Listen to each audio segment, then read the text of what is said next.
Okay, what's up, everybody? Thanks for checking into my YouTube channel. This is Pastor Matt. I'm the pastor of Gospel Fellowship PCA. Today we're looking at the Lexham English Septuagint, a book that I'm very excited to get. I mentioned in a very brief unboxing I did yesterday that Lexham sent this to me for free, although UPS never delivered it to me. So I ended up having to buy one for myself on Amazon. But nevertheless, my review here will be objective and mostly positive. The Lexham English Septuagint is a brand new translation of the Septuagint, which I will describe to you more in a little bit if you're wondering and curious what in the world this translation is. I will give some history and some background here, but first let's look at the composition of the book. We have a hardback with some nice gold embossing, done by Lexham Press, who's doing some really wonderful and excellent things right now. It's about 9 inches tall by 6 inches wide, done on fairly good paper. The only gripe that I have about this particular book is that it's glued and not sewn. But if you look at the table of contents here, it's going to have most of the books that you're roughly familiar with in your Old Testament. Genesis, Exodus, Leviticus, Numbers, Deuteronomy, etc. But then some of the books are going to be named a little bit weirdly. For instance, 1st and 2nd Samuel and 1st and 2nd Kings are here called 1 through 4 kingdoms. And then you're going to see some other books, some deuterocanonical books that you're not used to if you're a Protestant, including things like Judith and Tobit and an extra psalm. Psalm 151 is there. Bel and the Dragon, Susanna, the Maccabees are all included too, okay, because those books were part of the Septuagint. If you have a look at some of the passages that you're commonly familiar with, they might read a little bit differently to you. Let's go ahead and read a couple of them. This one is Genesis 1. It says, "In the beginning God made the heavens and the earth, but the earth was unseen and unprepared, and darkness was upon the deep. And the Spirit of God rushed upon the water, and God said, let there be light." Let light come into being. And light came into being. And God saw the light, that it was good, and God made a separation between the light and the darkness. And God named the light day, and the darkness he named night, and there was evening, and there was morning the first day. I'm craning my neck to read this, that's why I'm messing up. So basically, it sounds pretty familiar for the most part to the Bible that you're used to reading, with some perhaps fresh variation of the wording. But we're going to see how the Septuagint is a little bit even more different when we turn to a passage like Psalm 23, which we're very familiar with. Here it's Psalm 22, actually, because the numbering is slightly different in the Greek. But listen to this. You know the normal reading, "The Lord is my shepherd," etc. This one says, "The Lord shepherds me, and nothing will be lacking for me. In a place of tender grass, there he causes me to dwell. He turns around my soul. He leads me in paths of righteousness on account of his name. For even if I should go into the middle of the shadow of death, I will fear no evil things, because you are with me. Your rod and your staff, they exhort me." Okay, so again, a little bit different here in some of the readings. And I guess that's what's kind of interesting about this. And again, I'll give you a history lesson here in just a second. But I did want to mention that this is a very nice printing of a very new translation, an excellent translation, scholarly translation of the Septuagint. Single column format, nice verses, line matched, pretty decent paper. Altogether, a pretty nice book to have in your collection. So let me adjust the camera here, and then we're going to talk a little bit about the Septuagint, why we might need to know something about it, and its legacy for the Christian church.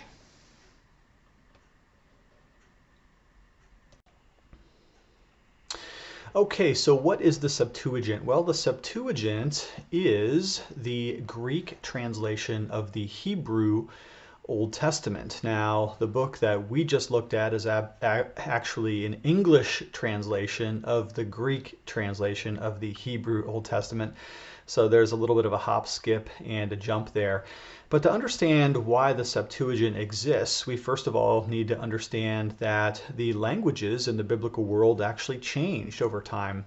Of course, God's people originally spoke Hebrew, which is a very ancient language.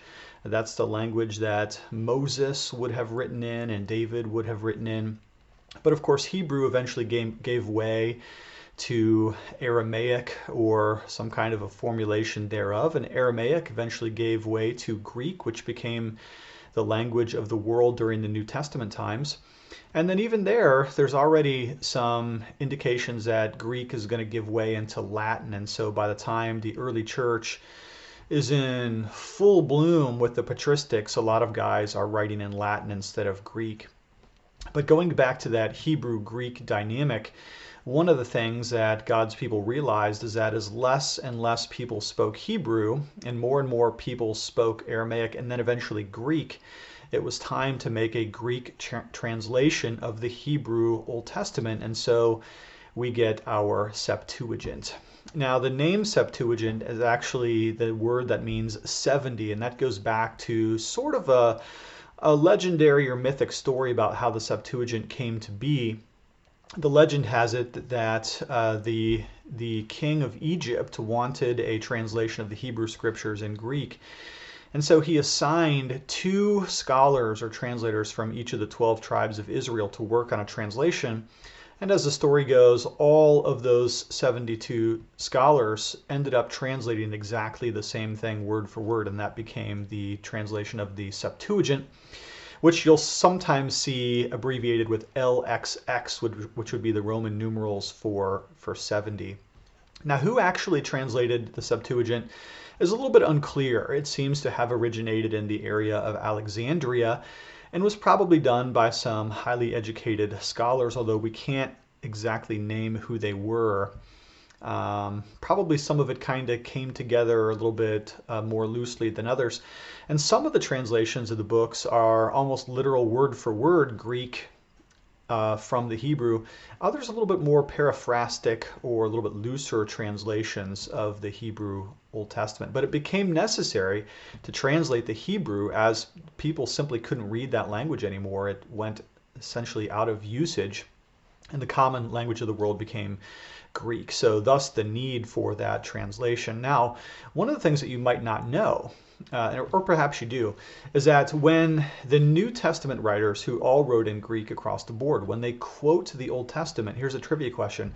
What do you think they were quoting? Do you think they were quoting the Hebrew, or do you think they were quoting the Septuagint?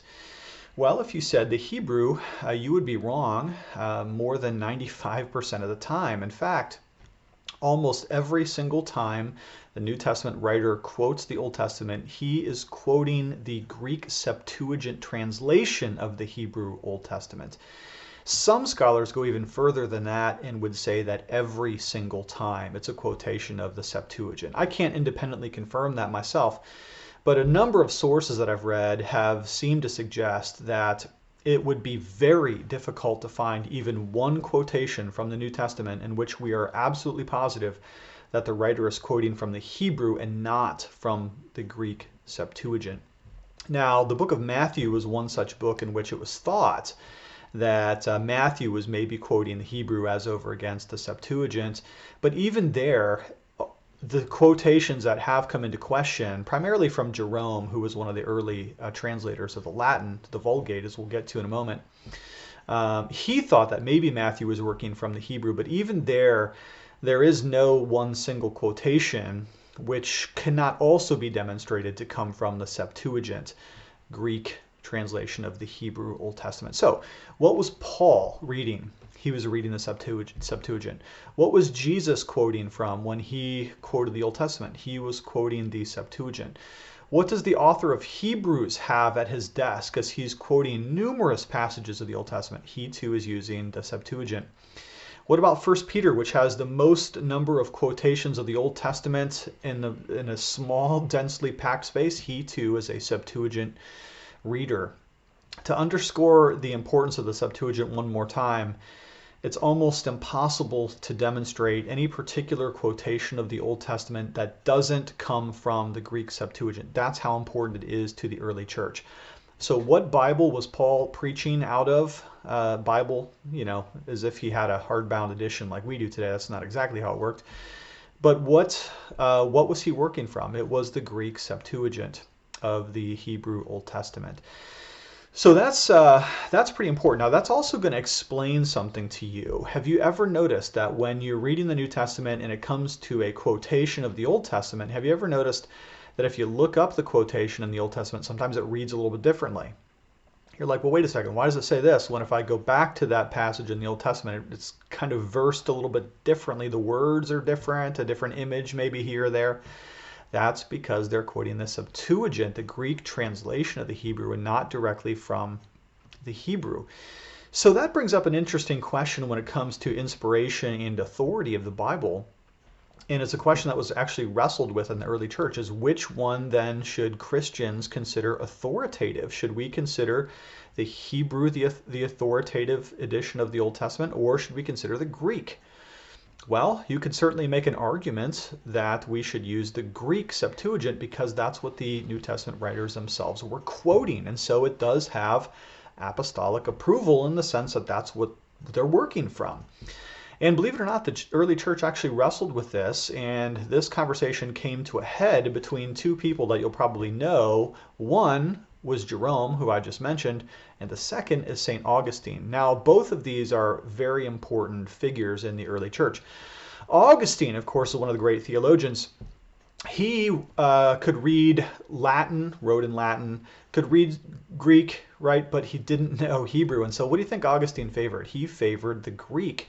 And Augustine argued rather forcefully that the church, the Christian church, should consider the Septuagint, the Greek, the official revealed word of God to the church. And yet Jerome argued with him back and forth. Jerome was a linguist. He could read the Hebrew, and so of course he's going to incline that direction. And ultimately, when Jerome made his translation into the now popular Latin, he worked from the Hebrew of the Old Testament and the Greek of the New. And so the Latin translation, the Vulgate, basically won the day for over 1,000 years. The Latin, as people stopped reading the biblical languages and read more and more of Latin, the Vulgate became the translation. And so Jerome's position of the authority of the Hebrew won out over against Augustine's position. And that does make sense in the sense that when we're talking about biblical inspiration and authority, we do want to get back to the original text. What did David or Moses write? We don't typically consider translations to have that same level of inspiration that we would the autographs, because translation, has some difficulties with it. Translation is hard to do, okay? That's all I mean to say about that. So Jerome's position won out, and when it came time for the Protestant reformers, of course, we have this Advantes period where people want to go back to the original sources, and people began to study Hebrew again a lot more carefully than they had for a long time. And so that's why you find that a lot of the Protestant reformers went back to studying Hebrew again to recover that lost knowledge so that the reformers could be learned in both the Hebrew Old Testament and the Greek of the New Testament. And so the reformers considered the Hebrew the better translation, the inspired translation of the Old Testament. And essentially that's what's codified in the Reformed confessions like the Westminster Confession of Faith, for instance. And I happen to have it right here. Let me just read to you a paragraph. It says, this is chapter 1:8 of Westminster Confession, says, the Old Testament in Hebrew, which was the native language of the people of God of old, and the New Testament in Greek, which at the time of the writing of it was most generally known to the nations, being immediately inspired by God and by his singular care and providence, kept pure in all ages, and therefore authentical, so as in all controversies of religion the church is finally to appeal unto them. And that's what I meant about translation.